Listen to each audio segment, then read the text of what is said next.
What if history erased you?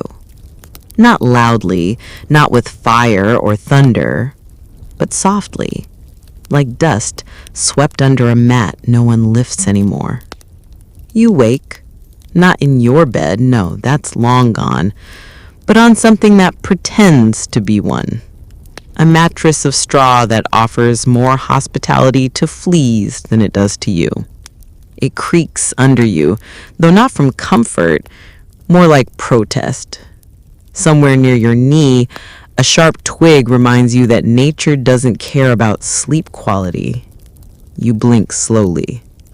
The ceiling above you is wooden, slanted, and deeply uninterested in your opinions. A beam above your head has been chewed by something. Time, rats, history, maybe all three. The air smells of last week's rice and shoes that have never been washed. You breathe it in anyway because it's the only air available. Your tunic is rough, stiff where it should be soft. You pull it over your shoulder as you sit up. The floor greets your feet like an old friend. Cold, cracked, and not entirely clean, but familiar, and that's something. The light is low, dawn, but even dawn here feels like it's hesitating. You shuffle to the doorway. The walls are paper thin, literally. You hear the faint cough of the man next door, the scrape of a tin bowl being pushed across the floor. Someone clears their throat like it might matter. Outside, the courtyard is hushed. Not peacefully quiet, just restrained. Even the birds don't sing. Maybe they've learned it's better that way. You pass a small stone well, tucked in the shade of a crooked willow. Its branches droop low as if exhausted. You draw water, the rope rough in your palms, the bucket creaking like an old man who's just been asked to stand. You sip. It tastes like rust, rain, and regret. Still better than thirst. Welcome, says no one, and yet the place says it anyway. Not kindly, just truthfully. You lean against the stone well. Its edge is cold and ancient. Moss creeps across the base like it too is trying to leave. You close your eyes and hear your own breath. A small thing, really, but yours, and not yet taken. A voice behind you murmurs something. It's your companion. Not a friend, not exactly, just someone who's also survived to morning. You follow them, because that's what you do. That's what everyone does. No one walks alone. Not here. You reach the food line. A generous description, honestly. There's no line, just a shuffle. No food, just something pretending to be. A handful of gray rice clumps into your palm. You chew it slowly, more out of caution than taste. It sticks to your teeth like wet paper, but it fills the space where hunger used to scream. Someone laughs quietly, maybe out of memory. It dies quickly. Laughter doesn't echo here, not anymore. You glance toward the far gate, the one made of rusted iron and layered secrets. No one speaks about what happens behind it. They don't need to. The silence does the talking. You've heard things, though. Whispers about men in white coats who study not books, but people. About surgeries without sleep, tests without mercy, lessons written in pain. But maybe they're just stories. Maybe your mind is making monsters out of shadows. Maybe not. You sit by the willow tree. Its bark peels like old wallpaper, flaking away in the breeze. You run your fingers over the grooves, deep, dry, crooked, like the path that brought you. Sleep leaves you slowly, not like a door slamming shut, but more like a paper sliding off a table, soft, gradual, and slightly inconvenient. You open your eyes to the sound of fabric rustling. Someone nearby is folding their blanket. Not quickly. There's no rush here, but with the careful precision of someone who needs their hands to stay busy. You lie still for a while, tracing the ceiling with tired eyes. The same crack, the same shadow. Nothing has changed. Not in the room, not in you. Eventually, you rise. The floor is colder today, or maybe your feet are thinner. The tunic hangs on you differently now, looser at the shoulders, tighter at the elbows, like the cloth is remembering someone else's body. You adjust it without thinking. It doesn't help. You step outside. The air carries a strange stillness, thicker than usual. Not ominous, just uncertain, like even the morning isn't sure it wants to begin. There's a notice posted on the wall, handwritten, official in tone but sloppier in ink. No one reads it out loud. They don't need to. You know what it means. Today, you're going behind the gate. You don't say anything. No one congratulates you. There's no applause. Just a glance from the man beside you, a glance that says, "I see you," which, here, is the closest thing to kindness. You follow the guard quietly, your steps heavy but careful, like walking on memory. The iron gate looms ahead, more rust than metal. Up close it smells like cold tools and old secrets. It opens slowly. The squeal it makes is somewhere between a groan and a warning. You step through. And just like that, you're in a different world. The buildings inside are cleaner, not nicer, just sterile. White walls, gray floors, sharp corners that never quite meet at the right angle. The kind of clean that feels nervous, like it's trying too hard to look innocent. You're told to wait in a hallway, long, narrow, dim. You sit on a bench that feels like it was designed for punishment, not for crime, but for existing. Across from you is a window, but the glass is too cloudy to see through. It lets light in, but not answers.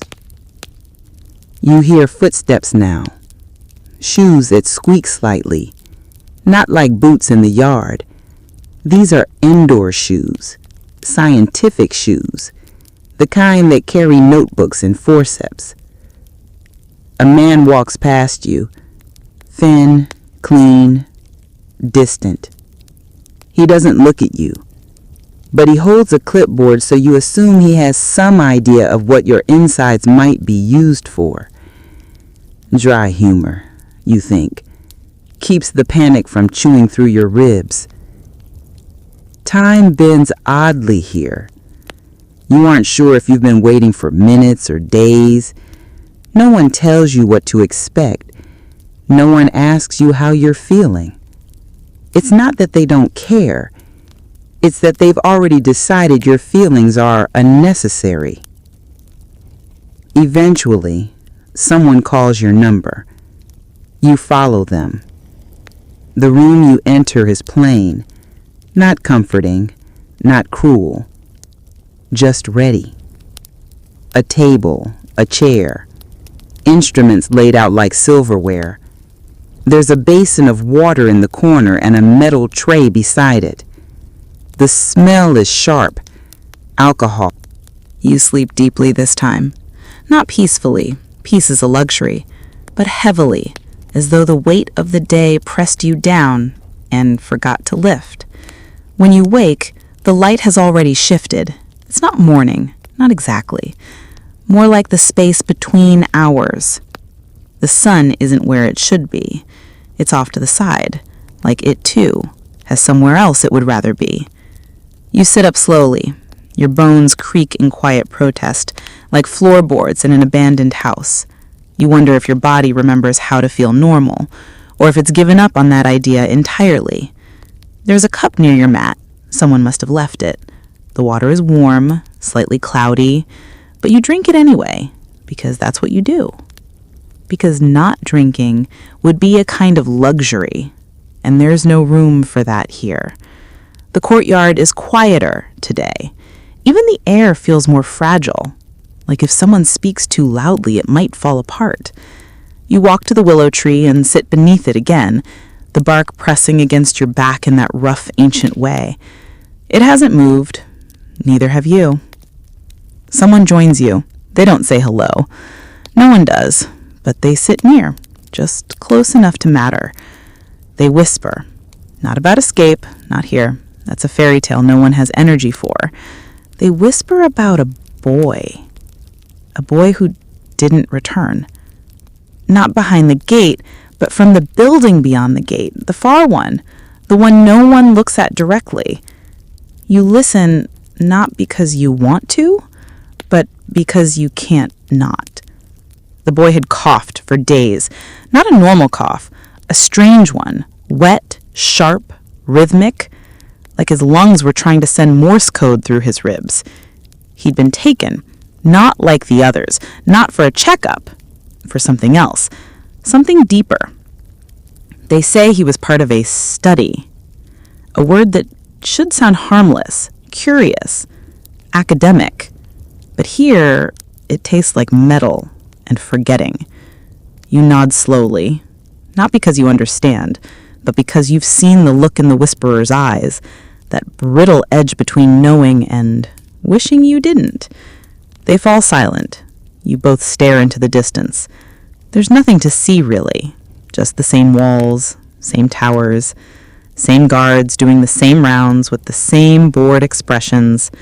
But you stare anyway, because it helps you not look inside. You return to your corner after lunch. The rice was colder than usual today, hard at the edges. It crunched in your teeth like broken promises. You try not to think about the boy. But silence has a way of amplifying what you try to forget. Later, as the sun drops lower, you hear the wind pick up, soft, whispering through the courtyard in threads. It moves through your hair, your sleeves, your memory. It sounds like a voice you almost recognize. You lie down early. The others are still murmuring in their corners, talking about food, dreams, maybe songs they barely remember. But you're too tired to join. Your body aches in strange places now, places that didn't hurt yesterday. Inside your ribs, along your spine. It's not pain exactly, more like residue. You close your eyes and dream of nothing. Or maybe everything. The next day begins without warning. A bell rings. You're not sure if it means anything. You stand anyway. There's no instruction today. You're being moved. Not far, just to a different part of the compound. A change in walls. Nothing else. The new room is smaller, lower ceiling, one window. It's barred, but open. Just enough to let in the smell of something burning. You ask nothing, no one offers answers. The man beside you, someone you haven't spoken to before, whispers while he eats. He says the experiments aren't just about sickness. He says some of them are about cold. Not metaphorically, actual cold. He says they test how long the human body can stay alive while frozen. Limbs in ice, skin exposed. He says he saw a man returned with his fingers black, unmoving, like overripe fruit left out in frost. You keep chewing. Your jaw tightens. You don't reply, because the silence isn't fear anymore. It's armor. Later that evening, you see a girl, young, eyes sunken, clothes too large. She's watching the sky like it's going to say something. You sit near her, but not too close. After a while, she speaks. Do you think they write any of it down? You don't answer, but you think about it.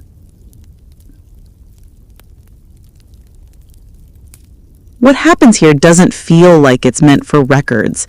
Not really. Not for books or classrooms or lessons. And yet, someone is always holding a clipboard. The girl shrugs. Her collar is torn. Her hair hasn't been brushed in weeks. She looks at you again. If no one writes it down, does it still count? You lie awake that night thinking about that.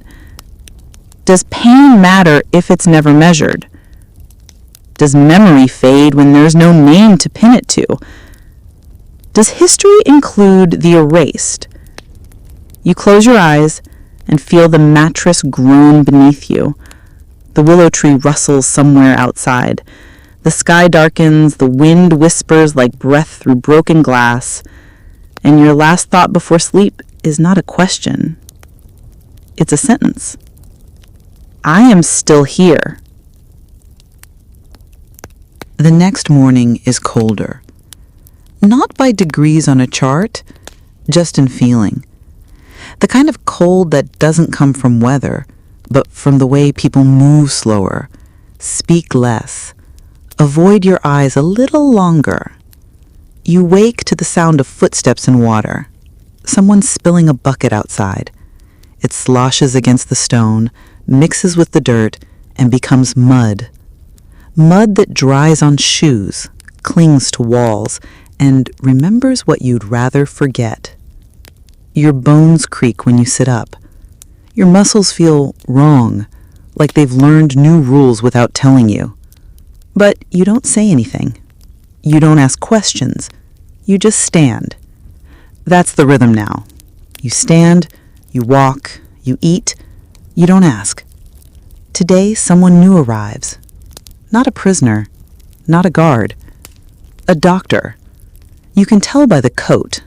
Clean, white. So white it almost hurts to look at.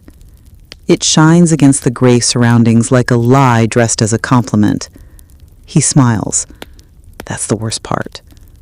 You've seen many things in this place. Hunger, sickness, silence. But smiling still feels out of place. His smile is soft, polite, practiced. The kind you give when someone else is grieving and you don't want to seem rude about it. You watch him as he speaks to a group of men.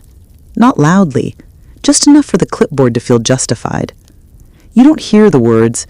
You don't need to. You've learned to read the air instead. Later, your group is called into the hall. Not the same one from before. A narrower space. Dim, with a strange chemical smell baked into the walls, like soap that tried too hard. The doctor is there, still smiling. He asks questions. You are asked to raise your arm. He notes something down. Your pulse is checked, your eyes are scanned, your skin is pressed, poked. There's a murmured comment about blood flow. Then he speaks, softly, like he's reciting something from a journal. He says frostbite is an opportunity, that the body reacts in fascinating ways, that the limit of endurance is a number and numbers are meant to be found. You nod, not in agreement, but in the quiet way people do when they've stopped resisting the idea that things should make sense. You're dismissed. You return to your barracks. The mattress is still flat. The cat is gone. The window lets in more cold than light. You sit. You breathe. You don't speak. Someone across from you mutters that the doctor came from Kyoto, that he studied in Germany before the war, that he's published, that he once taught at a university where the walls were lined with books instead of bodies. You nod again. You are becoming good at nodding. That night, you don't sleep quickly. Your body tries, but your mind stays alert, circling one question like a moth trapped in a lantern. What happens to a man who learns everything and forgets nothing? Does he stop seeing people, or does he see them too clearly? You dream of a white coat floating in water. No body, no arms, just the coat spreading across the surface like a lily pad made of secrets. In the morning, someone is missing. You know who. You don't say it. Their mat is still indented, their bowl untouched. The willow tree looks heavier somehow, like it noticed. You walk slowly to the courtyard. The air tastes metallic today. There's a scent that doesn't belong. Burned linen, boiled skin. You try not to breathe too deeply. You sit under the tree. You watch the gate. It never moves quickly. Someone beside you whispers again. They say the doctor isn't alone. There's a team, men and women. Some are nurses, some are scientists. Some are just soldiers who were told this is what victory looks like. They say he's building a theory that human suffering, real, measured, quantified, can be used to advance medicine. That if the war is going to cost lives, those lives might as well be useful. You don't respond. There's nothing to say that hasn't already been erased. Later, during evening silence, the wind shifts, and from somewhere deep in the compound, maybe behind the far buildings, you hear something. Not a scream, just a noise. Short, cut off, like a candle being blown out. No one moves. No one speaks, but everyone hears it. That night, as you lie on your side, blanket pulled tight, you notice your own breath, the way it fogs and then vanishes. You wonder what kind of notebook your exhale might live in now, what file your pulse might be labeled under. You wonder if the doctor remembers your face, or if you're just a variable, a page in a ledger that calculates suffering against discovery. You don't cry, not because you're brave, but because you've forgotten how, and because tears would only make the straw damp. You fall asleep imagining the smile, the one that doesn't reach the eyes, the one that said, "You are useful." You're beginning to notice the words people don't use. Not just the ones they avoid saying out loud, those are obvious, but the ones that get replaced, softened, bleached, muted. You hear them as you sit near the edge of the yard, chewing slowly on cold rice and trying not to look like you're thinking. There's a man near the wall, thin, coughing. His eyes are yellowing, not with age, but with something deeper, something systemic. He says the word log. You ask what he means, quietly, carefully, as though the word might bite. He shrugs, doesn't look at you. "It's what they call us," he says. "Logs. You know, like wood, like lumber." You nod, because yes, you do know. You've heard it once, maybe twice, in clipped sentences spoken behind paper walls. You remember someone saying, "Move 2 logs to lab 3. You thought it meant crates. It didn't. Logs. It's efficient, really. Neat. Emotionless. Logs don't have names. Logs don't cry. Logs don't leave letters behind. Logs don't ask questions like, who will remember me when my number fades from the file? You lean against the wall. The sun is too bright today. Your eyes water. Not from sadness, just light. That's what you tell yourself. You watch the guards. They stand like statues that got bored halfway through their shift. They look right through you. Not maliciously, just mechanically. And you begin to understand the word log is not cruelty. It's convenience. It's the space between guilt and duty, a way to keep records clean. Later, you're moved again, a different building this time. This one has long, white-tiled halls. There's a strange humming in the walls, like electricity but older.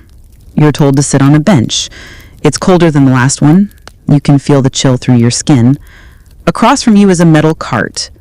On it, glass vials, rubber tubing, a bowl of gauze. Everything is labeled, except the people. The doctor walks past. Yes, the same one. Still smiling, but today the smile is smaller, more like a habit now than a choice. He carries a clipboard tucked under his arm. You catch a glimpse. There's a line on the page, log number 1448, vital signs recorded, tissue sample prepared. You read it once, then again. You blink slowly, because tissue could mean anything. But here, it doesn't mean a cell under a microscope. It means someone who coughed all week, someone who whispered to you once, just once, and then stopped appearing for food. Someone who laughed exactly one time last month, and that's the only thing you remember. You stare at the floor now, because the ceiling feels too far away. That night, someone shares a story. Not loudly, just a soft exchange between blankets. They say that in the early days, the word log was a joke, a way to hide from what they were doing. Something about cutting trees, making firewood. The men in white coats laughed when they said it. Let's go chop some logs, like it was camping. Now no one laughs. Now the word is just accepted. Even the prisoners use it, as if changing the word would bring the pain back into full color, and no one wants that. You close your eyes. You wonder, when did you stop thinking of yourself as a person? Not in a grand, dramatic way, just quietly, bit by bit, like a chair losing screws, one wobble at a time. The next morning a name is scratched into the wooden wall near your mat. A name, not a number, not a log, just 3 small characters, barely etched in. You stare at it for a long time. You don't know whose name it is. It could be someone from weeks ago, could be someone right now. You run your finger over the grooves. The wood flakes slightly. You think, this is all it takes to be remembered. A scratch, in cheap lumber. And even that might be sanded away. You spend the afternoon folding cloth, bandages, maybe, or rags, or something else. It's not work you were asked to do. It just keeps your hands busy.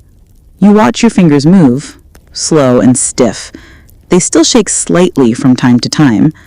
Someone near you mumbles about a shipment. Not food, not supplies. Fresh logs. You don't react, because what is there to say? You've been here long enough to know that when words stop meaning anything, the silence takes over. And silence is obedient. As the sun sets, you lie down again. You whisper the name carved into the wall. Just once. It doesn't mean anything. It won't reach anyone. But you say it anyway. Because saying it is defiance. A small act of remembering in a place built for forgetting. Your last thought before sleep isn't fear. It's this. Logs burn, but not everything leaves quietly. The morning comes slowly, like a hand reluctant to wake you. Or maybe it isn't morning at all, just a lighter version of night. You sit up on the same mat, press your palms to your knees, and stay like that for a while. There's no reason to rush. No one here rewards haste. Even time seems uncertain these days, stretching, folding, disappearing in places.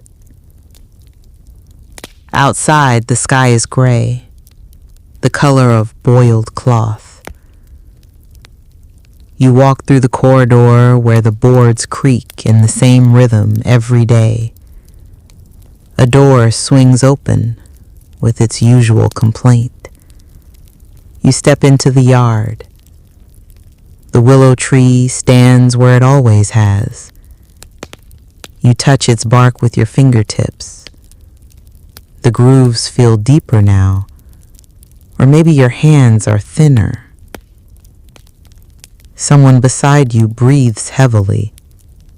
You glance, but they don't speak. They just stare through the barbed wires, through the towers, as if memory could tunnel its way out. They ask a question, eventually, quietly, as though asking it too loud would confirm something irreversible. Do you think anyone out there knows? You pause, not because you don't have an answer, but because silence feels more appropriate. And then, softly, you reply, they might. They just don't want to. Because knowing requires doing, and doing is costly. You were told once, before this place, that Japan was fighting for progress, that science was noble, that research would bring the country forward. It sounded convincing. Now, standing barefoot in a prison yard that smells of mold and metal, that word progress feels less like a goal and more like a curtain. You remember your school teacher, kind voice, smelled like ink and sugar.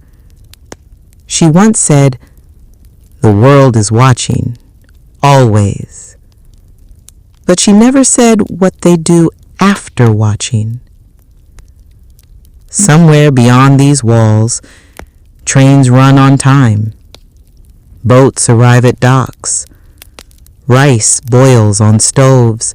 Children chase birds and fall laughing onto dusty roads.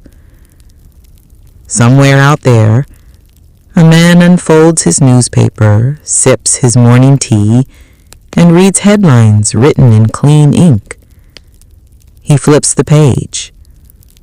He doesn't read about you, because you were never printed.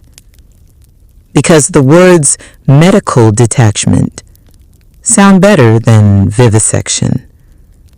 Because field testing sounds neutral. Almost helpful.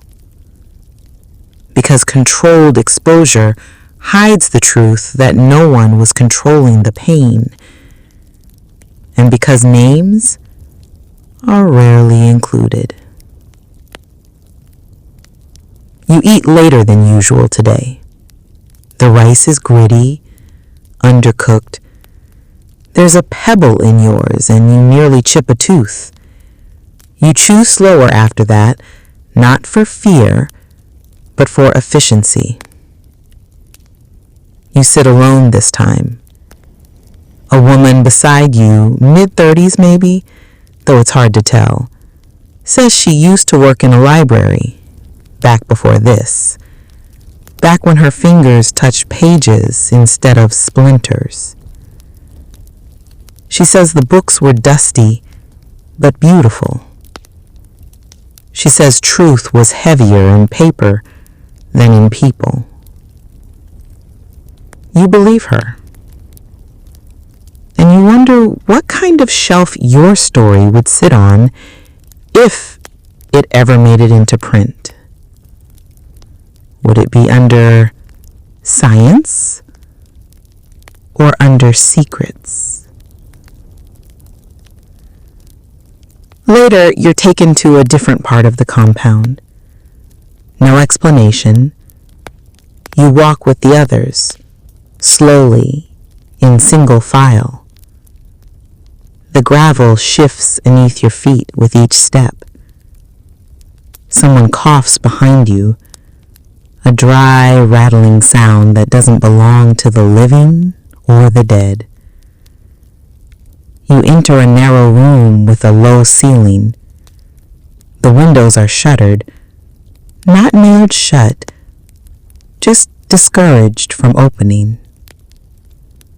There are maps on the wall, not of here, of there, outside. Cities with names you haven't heard in years, a coastline you once dreamed of seeing, mountains you drew as a child with dull pencils. One of the guards speaks to the doctor in clipped tones, something about logistics, Something about keeping foreign eyes from wandering too close. You're reminded again, the world may not be watching, but it definitely isn't looking. You return to your corner at dusk. The air has changed. There's something sour on the wind. You press the thin blanket to your face to filter the smell. It helps a little. You lie down. The cat, still alive, still thin, curls near your feet. You think briefly that this might be the most consistent relationship you've had in months. You close your eyes. The scratch of a name on the wall still echoes behind your eyelids. You think of the teacher again, of the books, of the pages, and of the ones out there drinking tea, nodding at headlines, folding the paper neatly, and saying to themselves, "We didn't know." Maybe they didn't, but they also didn't ask. Tonight, sleep comes like fog over glass, thick, soft, and full of things you can't quite see anymore. In part 7, we'll go deeper into the science, into the pages that were written and what they tried to hide in plain sight. But for now, close your eyes, because you are tired, because the world didn't look, but you are still here. The morning does not greet you. It just appears, slips through cracks in the shutters like it's trying not to be noticed. You wake to the sound of cloth being folded. Somewhere, someone is sweeping the same dirt in the same direction for the same reason no one remembers anymore. A spoon rattles against a tin bowl. A cough drags itself down the hallway. You sit up. Your body doesn't argue as much today, but it doesn't cooperate either. It just endures. You touch your temple. A dull ache lingers there, familiar but not enough to mention. The willow tree waits for you, as it always does. You place your hand on its trunk and feel the roughness press against your palm, firm, like something still rooted, despite everything. You think of your own roots, how far they must feel by now. Someone joins you. They say nothing, but press a folded piece of cloth into your lap. You unfold it. Inside is a pencil stub, barely the length of your thumb. You look at them. They shrug. Thought you might want to write something. You stare at it for a long time, not because you don't know what to write, but because you're not sure who would ever read it. Still, you keep the pencil. Not out of hope, just habit. Later, they bring you into the research hall again. This time, you aren't the only one. You sit with 3 others, all quiet, all different. One man trembles. One woman stares ahead like her eyes are waiting for a reason to close. A boy, younger than the rest, picks at a scab on his knuckle. You hear the doctor's voice before you see him. He's speaking to someone else, maybe another doctor, or a soldier in a cleaner uniform than usual. He's explaining numbers. You listen, not because you want to, but because your ears have learned not to turn away. He says things like control group and dose-dependent response and statistically consistent. He says exposure, but means frostbite. He says necrotic progression, but means tissue death.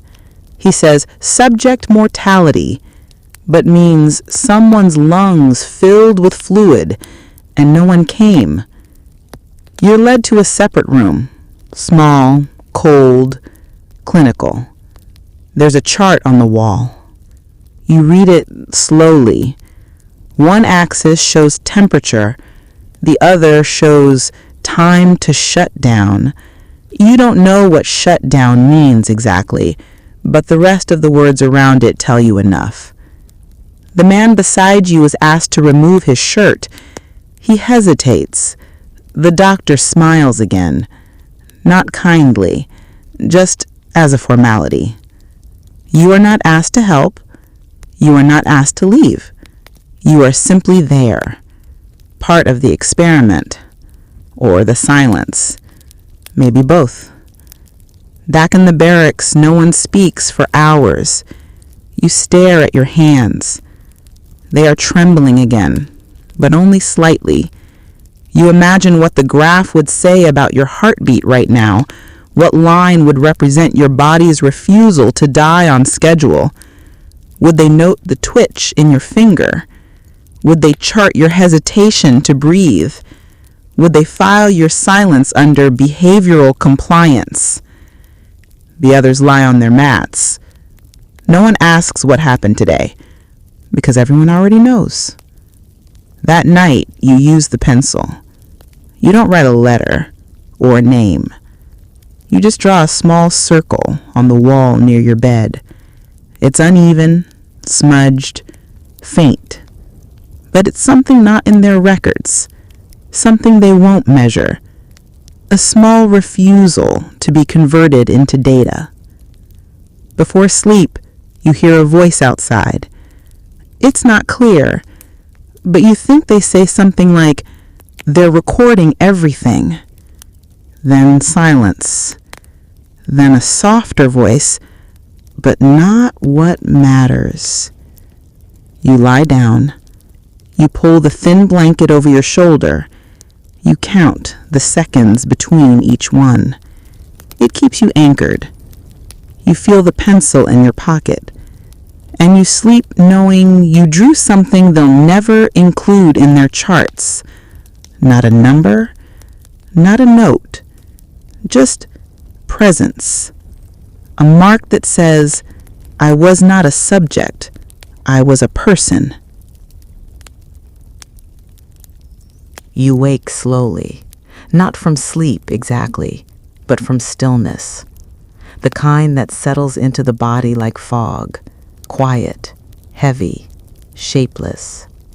You blink once, then again. The ceiling remains, the walls remain, the same rough beam above you, the same scratch in the floor beside your mat. You sit up. The pencil is still in your pocket. You touch it, just to make sure. Outside, the yard is quiet. Even the wind seems uncertain this morning. The willow's branches barely stir. You walk slower now, not from pain, just from caution. You've learned that moving too quickly draws attention, and attention here is rarely kind. You're called again, this time not to the lab, somewhere smaller, a side room, a place for documentation. The air smells faintly of ink and rubber. A man sits behind a desk, flipping pages in a black leather-bound notebook. His glasses catch the light. He doesn't look up when you enter. You stand quietly. You're not told to sit. The man continues writing. His pen scratches softly, steadily, the way rats move in walls. You glance down. There's a page lying open. It has lines, labels, measurements. Your number is at the top. Not your name, just the number they gave you when you arrived. You see your weight, your temperature, your reaction to cold. You see the words stable, observed, and retained, each in tidy handwriting. You wonder if he writes this way for everyone. You wonder if one day someone will find this notebook and ask why no one questioned it. But for now, no one does. Not him, not you. The man clears his throat. He asks you questions softly, like a teacher asking about a poem. You answer without thought. You've answered them before. Yes, no, I don't remember. He writes it down. Your forgetting is recorded like fact. You look at the stack of notebooks on the shelf behind him. Dozens of them. Black spines, white labels, clean edges. You imagine them filling a library one day. A quiet, air-conditioned room where scholars skim through your life over lunch. They will wear gloves, whisper, nod with interest. They will admire the data, not the pain, not the silence, just the numbers, the patterns that matter to people who never smelled the rooms or counted their ribs or gave names to the coughing. Back in the yard, you sit near the willow again. You take out the pencil and you draw another circle beside the first. Still faint, still uneven, but now there are two. Two breaths drawn in graphite. Two versions of you, one recorded, one not. Someone joins you again, an older man. He speaks low. They write everything down, except the parts that explain why, he says. You look at him. He nods towards the gate. You think they're doing this for truth, for history, but they're just proving themselves to themselves. He picks up a small stone and rolls it between his fingers.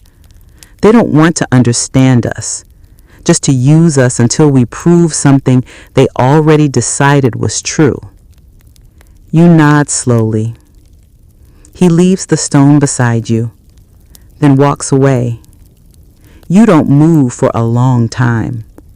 That evening you stare at the ceiling again. You wonder how many notebooks your name lives in now, how many times your body has been described by someone who never asked who you were.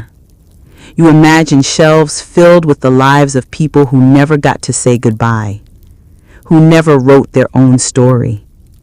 You press your hand to your chest, feel your heart, still beating, still undocumented, still yours.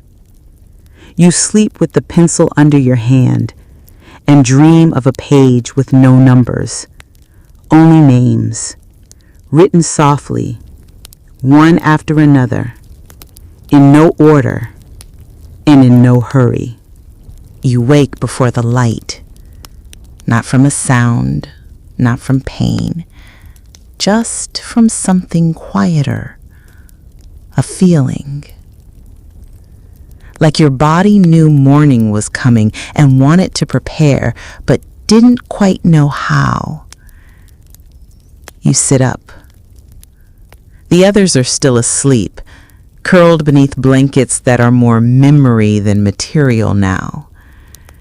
You move slowly, careful not to wake them, not out of courtesy, just because silence is the only thing you can still offer each other.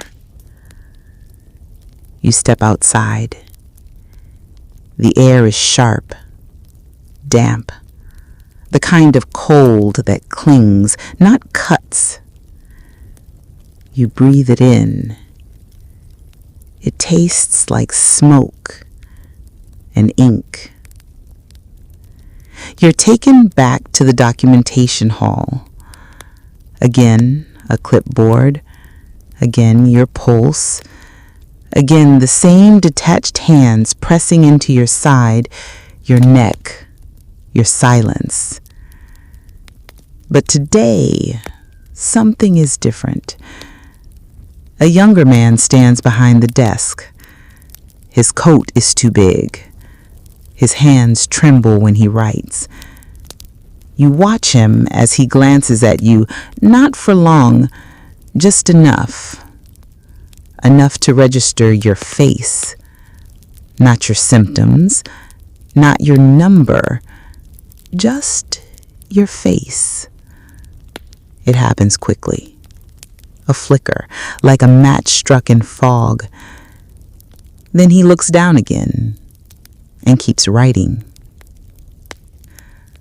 Later, as you're led back down the hall, you pass his desk once more. You glance at the open page, and for the first time you see it. A name. Your name. Not fully written, not clearly, just 3 faint characters sketched in the margin, small, slanted, almost afraid of being seen, but it's there. You don't react. You don't speak. You just keep walking. And inside your chest, something moves.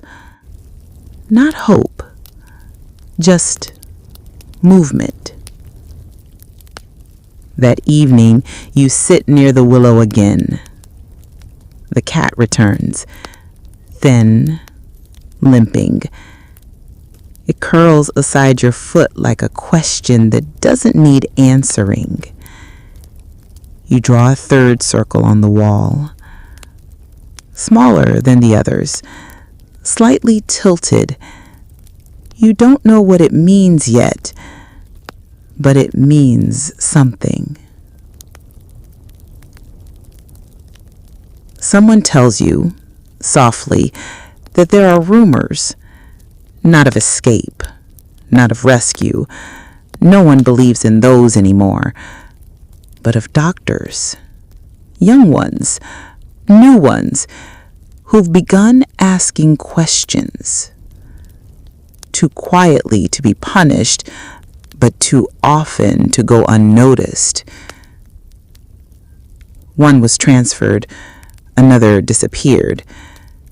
You wonder if they simply used the wrong word, or remembered someone's name too clearly, or paused too long between measurements.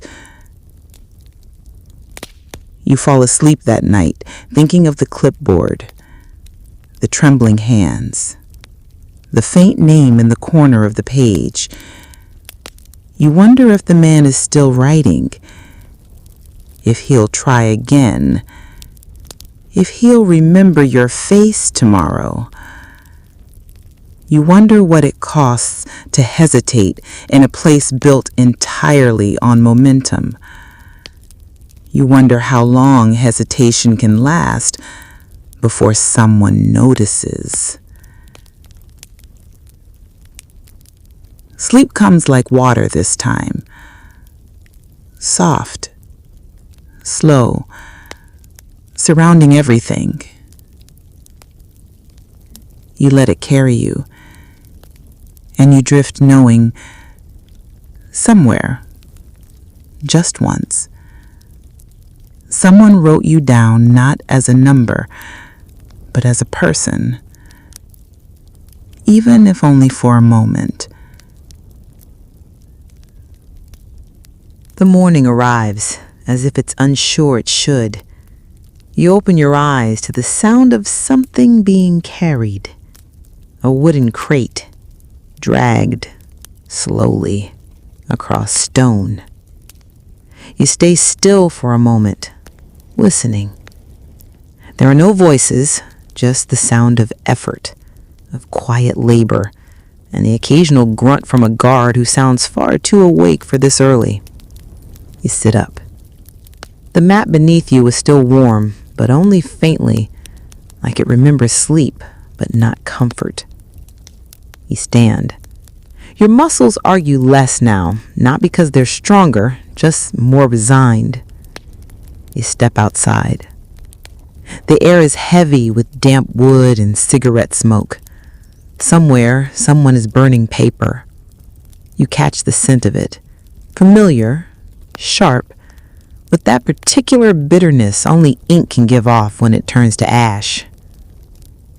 They say someone was removed last night. Not punished, just removed. You hear it whispered in the line for water. Not loud, not emotional, just a fact, passed between hands like rationed rice. He was asking too many questions. He kept writing things down. They burned his notes. No one says his name. You think of the young man, the clipboard, the oversized coat, the 3 faint characters scrawled in the margin. You wonder if that page burned too, or if it was quietly torn out before the flames came. You don't ask, because even questions can be heard. Later, in the yard, you sit by the willow tree again. It's warmer now. The breeze carries less bite. You lean your back against the bark and close your eyes. Not to sleep, just to rest from seeing. You feel the pencil in your pocket. You don't take it out today. You just hold it. Because today, writing feels like a risk. Someone new arrives in your barracks. A boy, maybe 17, barely that. His shoes are too big. His hands shake when he holds his bowl. He doesn't speak, just sits. You watch him, quietly, not out of suspicion, just recognition. You've seen that look before, in your own reflection, weeks ago, when you still recognize your face. He doesn't know the rules yet.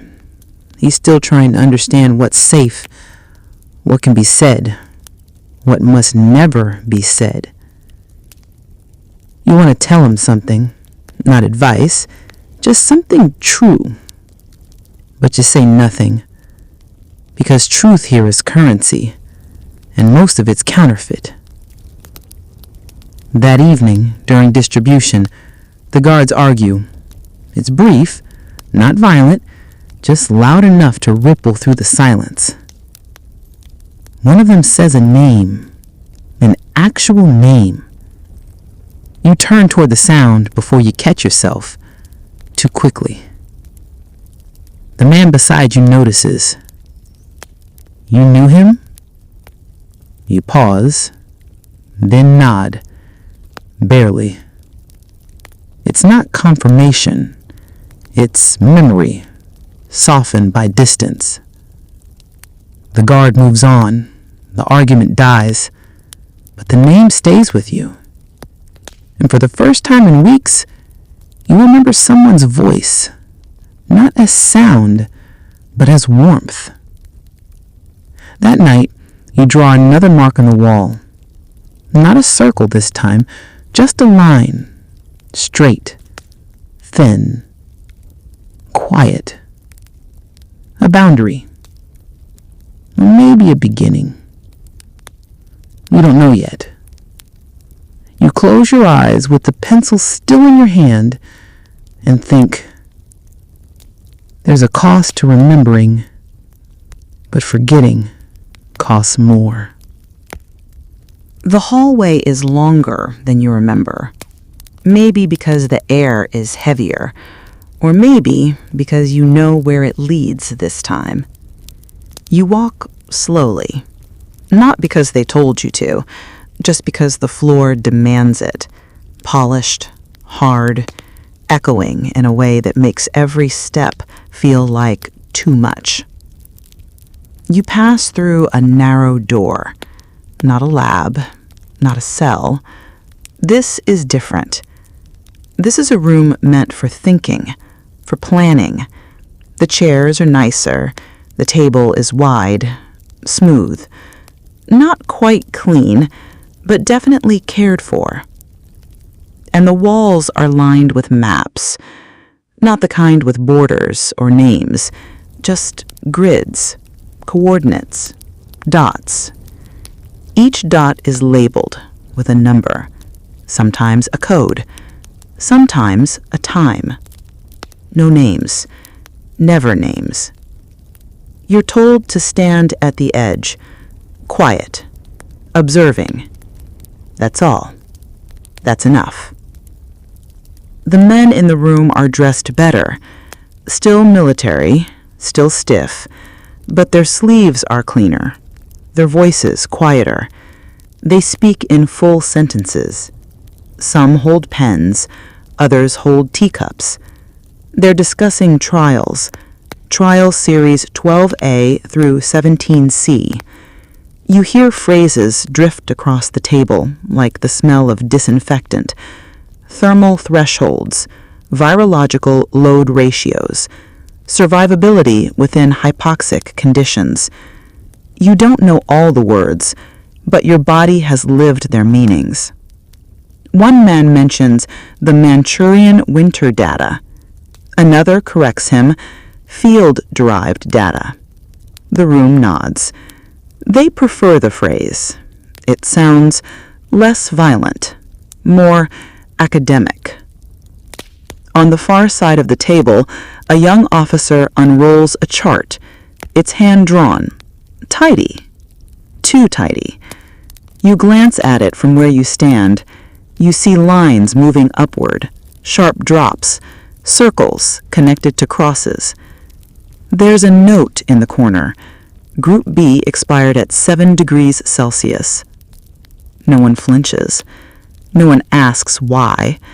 They discuss the rate, not the breath, not the fear, not the slow realization that the cold wasn't going to end, just the rate. One man leans back and suggests that future trials be shortened. Time isn't a renewable resource, he says, smiling. The others chuckle, not cruelly, just comfortably. You watch them sip tea, make small notes, circle numbers that used to be people. They look tired, but not conflicted. This is just another day, just another calculation, another attempt to reach whatever goal they've convinced themselves is worth all this silence. You are dismissed. No one speaks to you directly. You leave quietly, past the same chairs, the same maps, the same names that weren't written down.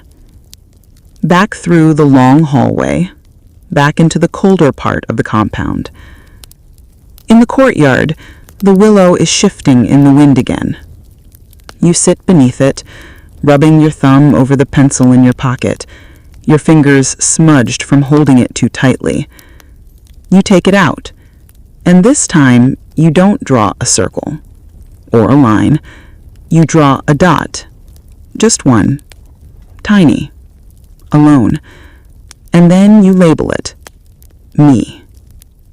Someone passes behind you. You don't turn, but you hear them pause, then walk away. You don't know if they saw what you wrote or if they understood it, but that isn't the point. Not anymore. That night, as you lie down, the light outside shifts through the slats in the shutters.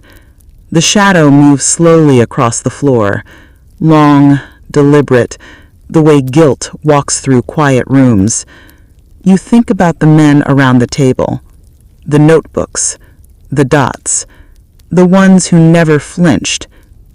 You close your eyes and wonder, is evil still evil if it's done politely? You feel it before you open your eyes.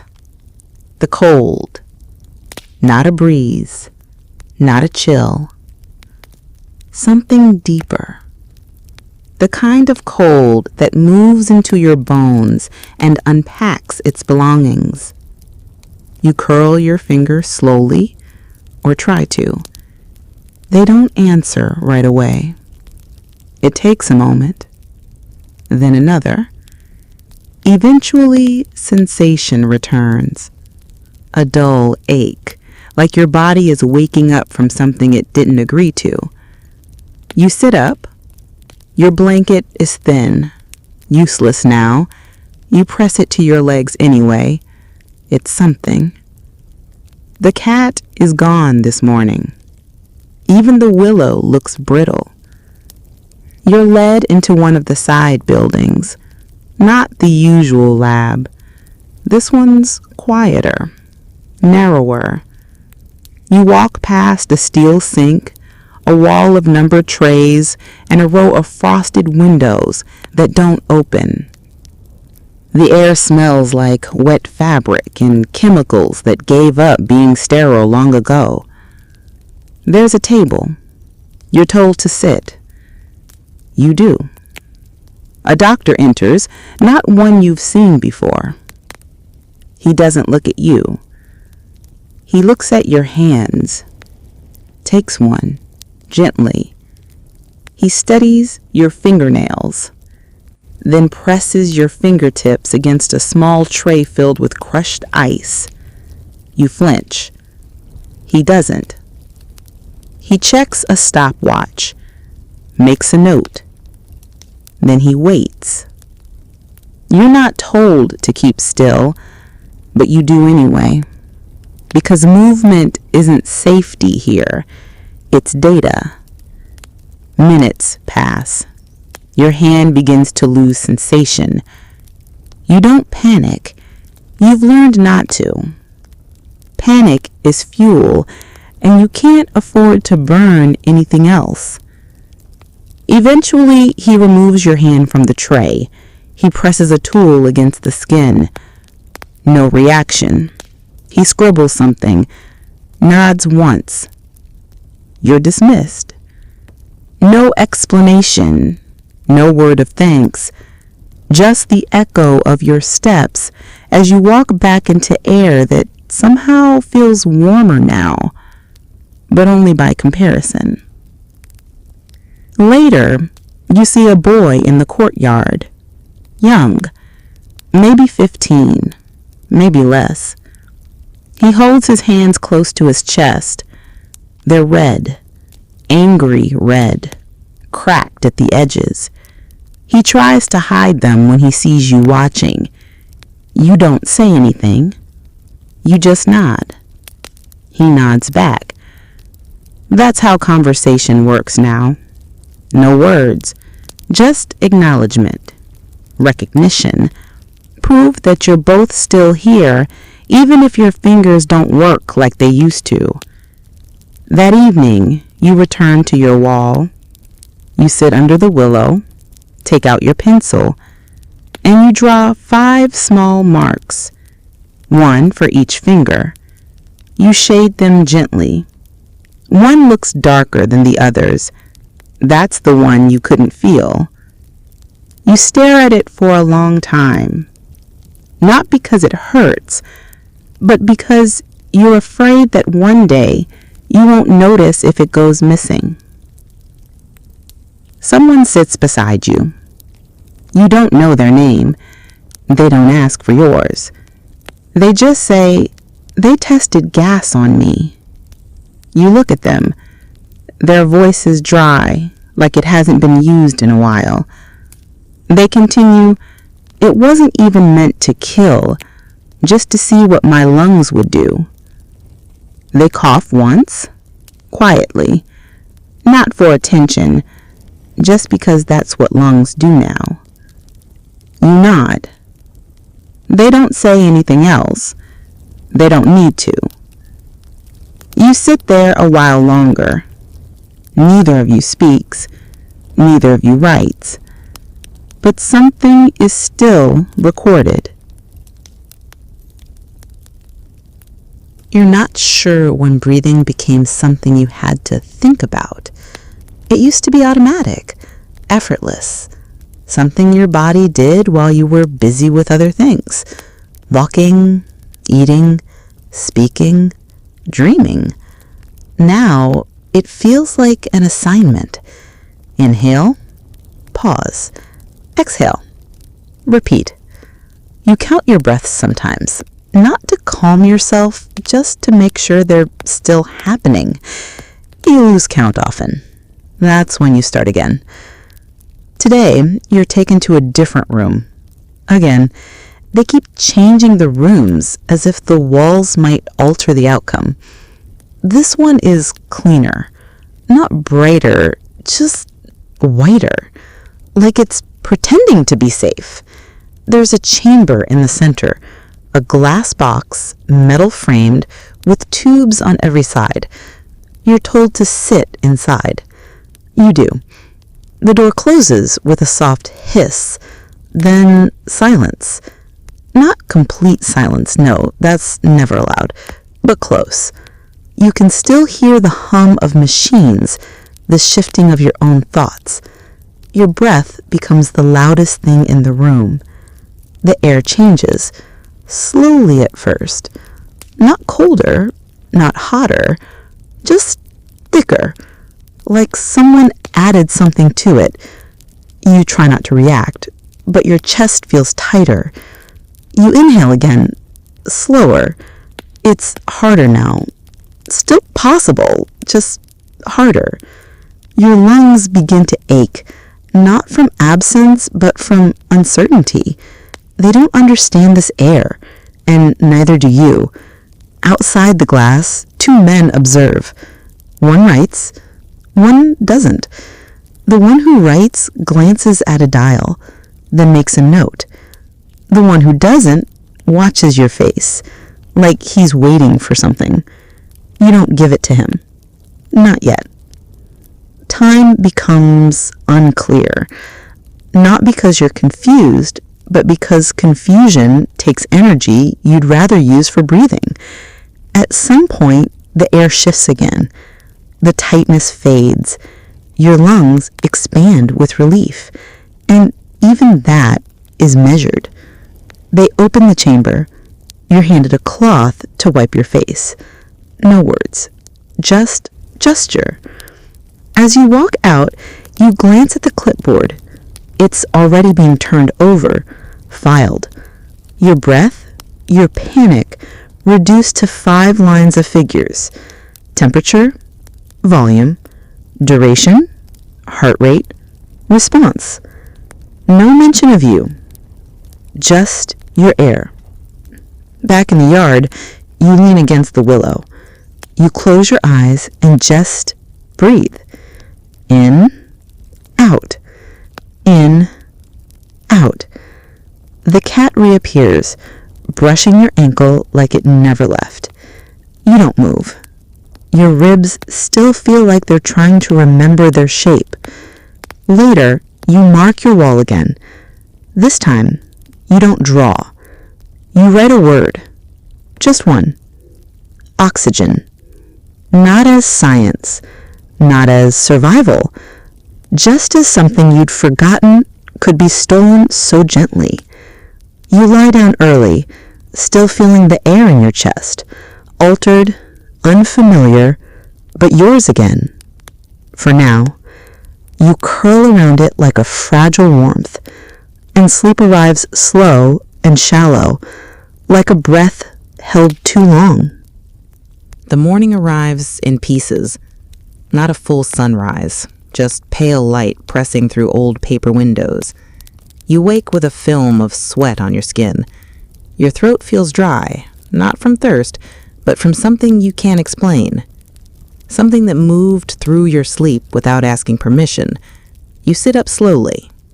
Every joint in your body feels like it belongs to someone else, someone older, heavier, more used to discomfort than you remember being. You press your hand to your chest.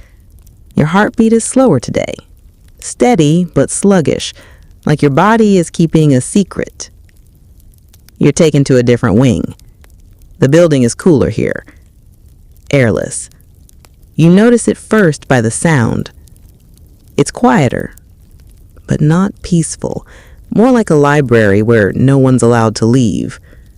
You pass a series of doors, each marked with numbers, then symbols, then colors. One door is sealed with cloth, soaked in something dark and dry. No one explains what it was soaked in. No one asks. You are told to sit in a room with two others. One man is shivering. One woman is coughing. Not violently, just constantly, like her lungs are trying to speak in a language she never learned. A doctor enters. He doesn't look at you. He looks at the tray in his hands. On it, 3 vials. Thick, clear glass, each filled with something the color of rust. You are told nothing. You are handed a needle. Then not handed a choice. Later, you're led to another room. You lie down on a table, the kind that wobbles slightly under your weight. A nurse wipes your arm. It stings, not from the alcohol. From what follows, the injection burns. Not like fire, more like cold metal pressed inside your veins. You don't scream. You don't flinch. You just stare at the ceiling and wonder if this is how infection starts. Quietly, politely. They monitor your temperature, your pulse, your breath. Every few hours, someone returns, not to check on you, to check on the process. You begin to sweat more. Your muscles ache. Your tongue feels thick. The nurse writes it all down. No one speaks, except the woman across the room, still coughing, only now she's coughing blood. You ask, finally, not loudly, just enough to be heard, "What is it?" The nurse pauses, just briefly, then shrugs. "Bubonic, maybe." Then she leaves. Just like that. Just another note in another file. Another plague brought back for science. Another century revisited without permission. You sit up later, unsteady. You look at your hands. No new bruises, but something's different. Something is shifting underneath the skin. Slow, small, precise. Like a map being drawn, or a warning being written. Back in your barracks, you lie down early. No one speaks to you. Maybe they already know. Maybe they've seen it before. Or maybe you just smell different now. You press the blanket tighter around your body and feel heat pulse from your chest. Not warmth, not comfort, just a fever starting to speak your name. You reach for your pencil. You draw a small drop. Then another. Then another. You don't label them. You don't have to. They know what they are. And so do you. You fall asleep with your mouth slightly open, your breath shallow, the taste of rust just beginning to build behind your teeth. You wake to movement. Not loud, not urgent. Just the sound of people being assembled. It's a different kind of quiet this morning. Not fear, not even tension. More like something has already been decided and no one was invited to disagree. You sit up. Someone hands you shoes, the hard-soled kind, not meant for comfort, meant for marching. You don't ask where you're going. That question died weeks ago. You simply follow. The group is small, maybe 30. Some younger, some not. All quiet. The truck they load you into is wooden, open, with slatted sides.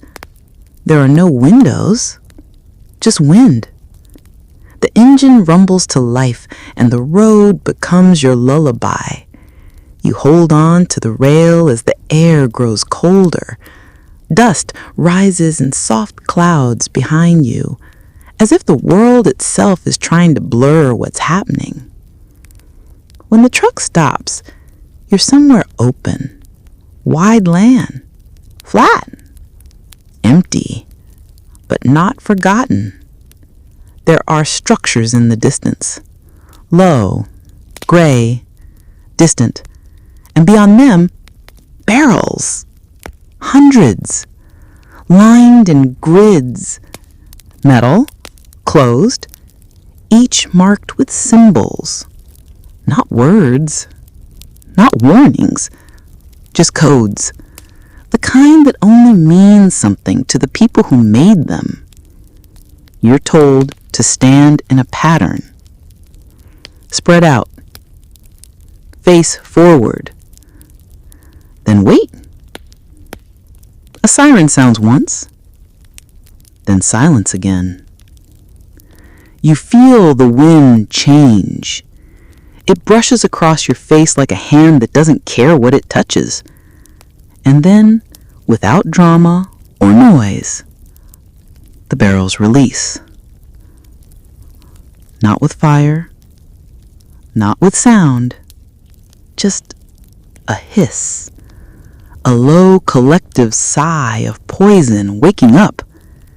You don't see much, just a fine mist, light, almost pretty, drifting toward you like morning fog. It passes over your skin. It slides into your mouth when you breathe. It settles in your ears. It whispers across your body the way truth whispers to people who aren't ready to hear it.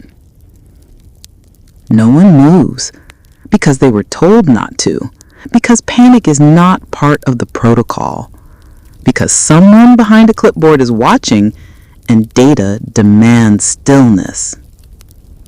You feel it settle, not all at once, just slowly. Your eyes sting, your throat tightens, but you stay where you are, because that's what the wind demands today. Hours later, you're returned to the truck. No explanation, just numbers called out. People lifted in. Some coughing, some not, some too quiet. One never made it back at all. You don't ask who.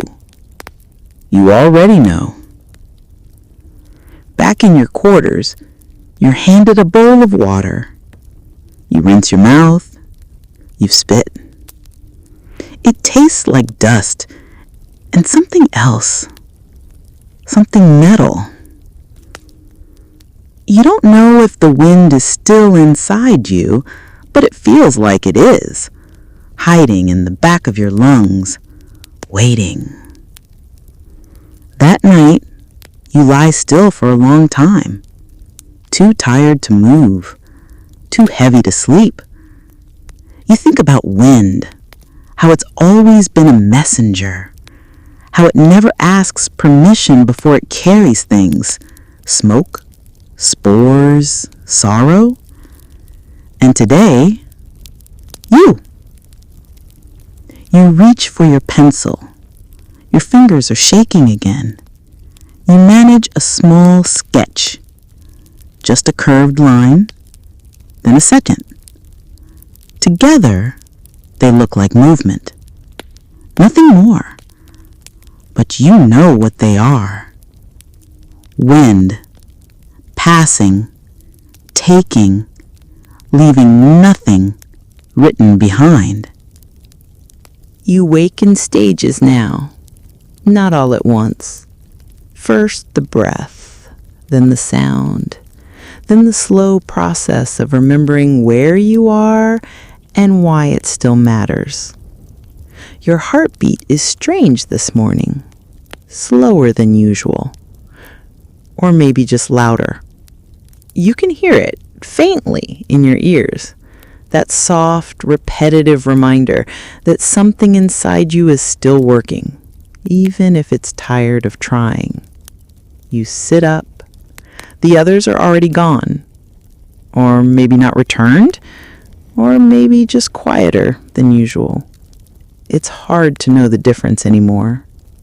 You're called again, this time by number only. The guard doesn't speak. He just points. and you follow, because following is easier than thinking. The room is dark, not pitch black, just gray, muted, too soft to be called light. There's a table. You know the type now. Narrow, cold, honest. Nothing good has ever come from one of these. You lie down without being told. It's almost muscle memory.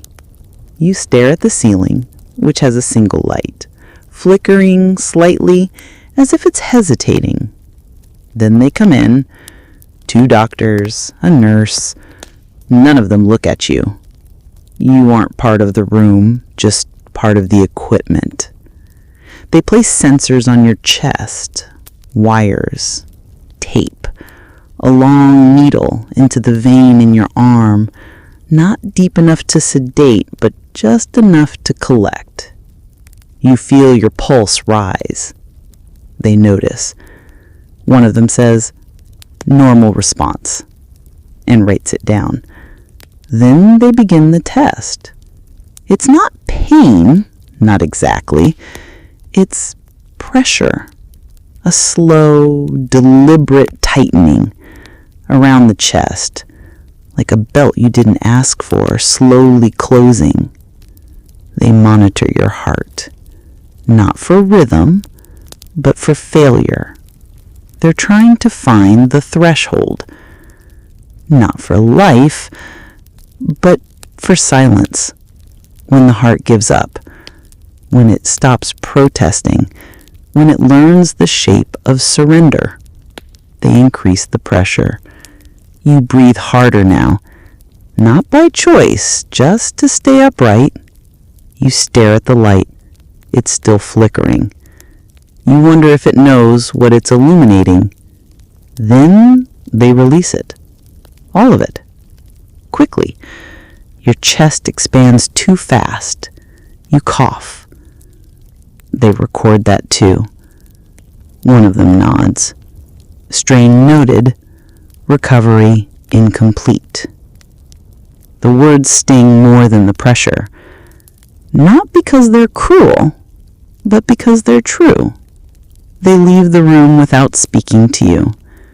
The nurse removes the wires, not carefully. You dress yourself. You walk out. You don't look back because there's nothing behind you except a table that now knows your heartbeat better than you do. In the yard, you sit against the wall. You can feel your pulse in your fingertips. It's not steady, but it's there, for now. You draw again, just one line, a curve, the shape of a beat, a reminder that even machines record something real, even if they don't care. You lie down with your arms across your chest, like you're already preparing, just in case. And your last thought before sleep is quiet. If the heart forgets to feel, who reminds it? You don't remember falling asleep, only the slow, syrup-thick drift of time stretching around your breath like warm cloth. You wake with the ringing in your ear. It's faint, not sharp, the kind of sound your body invents when silence has gone on too long. You sit up slowly. Your arms feel heavy, not tired, just occupied, as if your skin is carrying something you weren't told about. The hallway is quieter than usual. You walk alone this time. The guard doesn't lead. He only follows, like he's already decided where you're going, but wants you to think it was your idea. You pass a set of doors you've never seen. No numbers, just one small symbol painted in black. You don't know what it means. You push the door open. Inside, a chair. Not a bed, not a table, just a chair. The room is dim, not by accident. Light is a privilege here, given in slices. A woman sits across from you. She's older, not in years, but in posture. Her hands are folded in her lap. Her breathing is shallow. You notice her eyes move before anything else does. She doesn't speak. You realize maybe she can't. The doctor enters. He explains nothing, just begins. She is part of an auditory trial. Stimuli, response. The chart is pinned to the wall. You glance at it. Words like neural delay, pain location, and vocal response rate. You sit nearby. You are not being tested today. You are observing.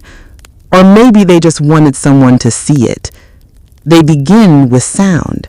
Tones, beeps, soft chimes. The woman doesn't flinch. Her eyes close. Next, pressure. Her arm is strapped to a board. A metal clamp tightens, just slowly enough that you can see her fingers tremble. Still, no sound, no words. The doctor looks pleased. He makes a note. Nonverbal, high tolerance, spinal likely unaffected. You're not sure what that means, but it sounds like a puzzle being solved, not a person being studied. The clamp tightens again. You see her jaw flex. Still, nothing. No scream, no movement. Just breath, short and sharp and very far away. You can't look away. Her body is saying something, but no one's listening. They're just measuring. And those aren't the same thing. Eventually, they stop. They loosen the strap, wipe her arm. They don't speak to her. Not a word, just gestures, as if speech has been removed from the room on purpose. Back in the courtyard, you sit on the ground. You don't reach for your pencil today. You don't need to, because silence feels heavier than lead, and drawing would only press it deeper into the walls. You lie down before the sun sets, early, quiet, still hearing that faint ringing in your ears, still remembering her face, calm, but not unbroken, a voice trapped beneath skin, a scream no one documented. You whisper to no one, "I saw you," and that is something, even if it's not written down. You wake colder than usual, the kind of cold that isn't on the skin, but underneath it, inside the chest, between the ribs. A slow emptiness that doesn't want warmth, just stillness. You sit up. You move carefully, like the bones in your back have aged overnight. The floor feels further away than before. So does the reason for standing.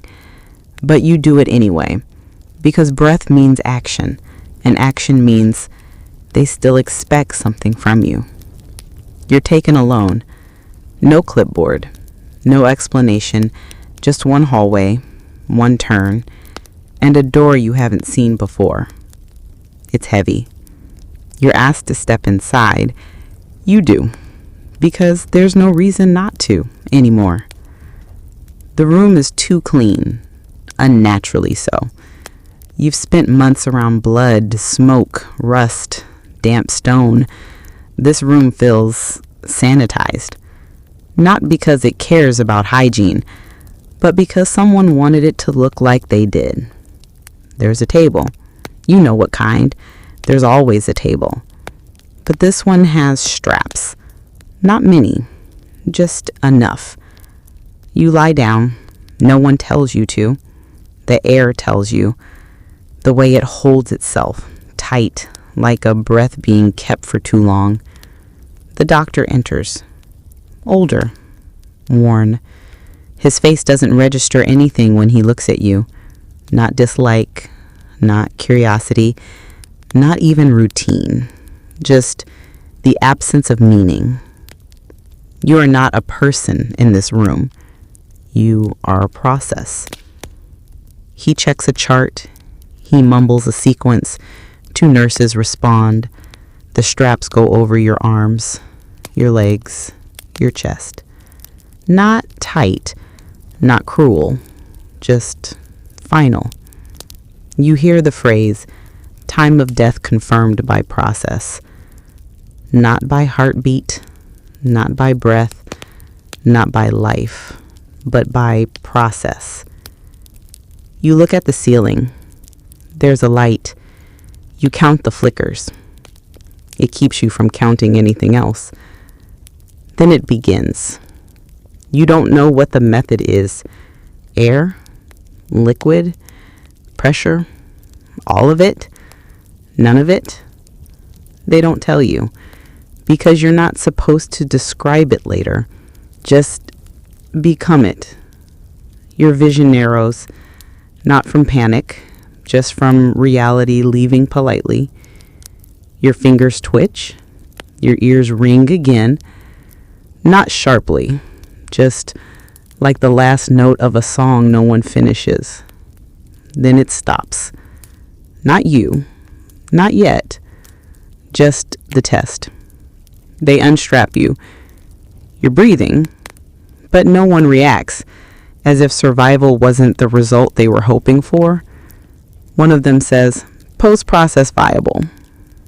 You've never heard a sentence that hated you more. They don't help you up.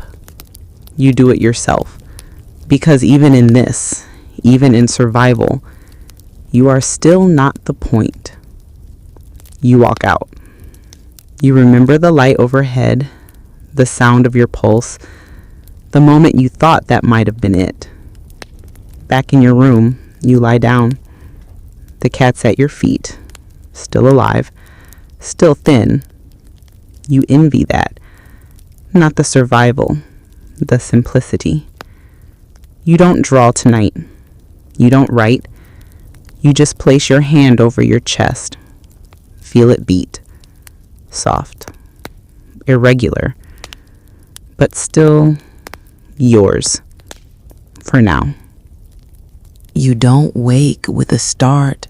You wake slowly, like a page turning in a book no one's finished. The light in the room is dim, even for morning. Dust floats through the air, not disturbed, just drifting. There's a stillness you haven't felt before. Not peace, something else, like the world has stopped, waiting. No one comes to get you today. No one checks your pulse. No one counts your breath. You sit up. Your bones hurt less. Maybe they've run out of experiments for you. Or maybe you've become one of them. You walk outside. The courtyard is almost empty. Just a few shapes moving like memory. The willow tree is quiet. The wind doesn't speak today. You sit under the tree, but not like before.